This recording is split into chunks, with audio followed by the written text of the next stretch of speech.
Պատրաստել եմ տերևով կողմա, օգտագործել եմ 4 մեր 4 տերևի կեսակներ,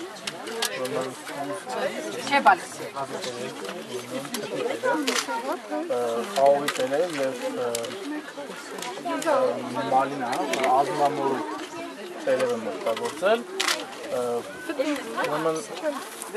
դա մսով, գառամիսով կողմա է, և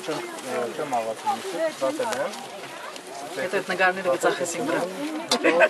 Մյուս տեսակը, պասուս կողմա եմ պատրաստել, ներողություն դուք պասուս կողմա եմ պատրաստել։ Հայք մրցումի հոնի դուքով եմ ծայրել, մենք ունենք Վարաձորի կողմա պատրաստում մաքրի դուքով, բայց ես փորձեցի հոնի դուքով պատրաստեմ, հարգելիս,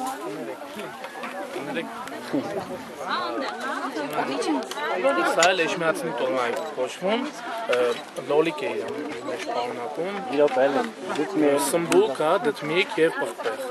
ու նորից մսային լցոնա, ոչ պասային տոլմա է։